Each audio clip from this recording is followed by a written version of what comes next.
Hindi imposible ang magbago para sa iyo kapag si Kristo na ang kumilos sa buhay mo. Halina't maging blessed. Ako po si Father Ari Zolan at ito ang Palaman ng Buhay. Ngayong araw pong ito, ginugunita natin ang kapistahan ng pagbabagong buhay ni Apostol San Pablo at ang ating pong ebanghelyo ay mula kay San Marcos, chapter 16 verses 15 to 16. At sinabi ni Jesus sa kanila, "Humayo kayo sa buong mundo at ipangaral ang magandang balita sa lahat ng tao. Ang sino mang sumasampalataya at mabautismuhan ay maliligtas, ngunit ang ayaw sumampalataya ay paparusahan."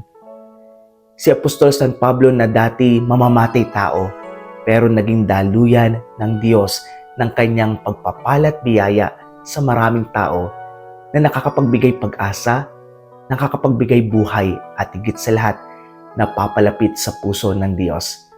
Kung si San Pablo nga, sa kabila ng kanyang kahinaan, karupukan, mga kasalanang nagawa, ay nagbagong buhay dahil kay Kristo, tayo pa kaya?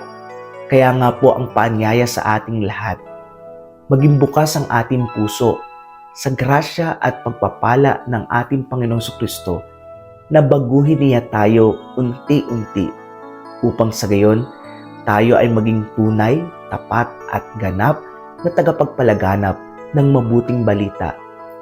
Tunay nga pong lahat naman tayo ay inaanyayahan ng ating Panginoong Kristo na maging kaisa niya upang ipalaganap ang mabuting balita sa anumang sulok ng mundo, sa anumang panahon at pagkakataon, anuman ang ating sitwasyon, maging sino man tayo.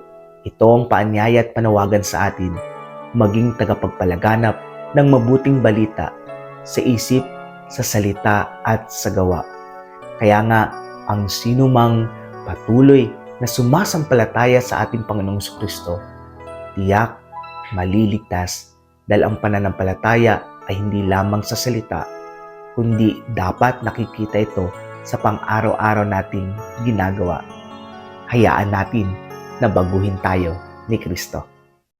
Magkita-kita po muli tayo bukas. Ako po si Father Ari Zolan. God bless you po and keep safe. Please like and share this video.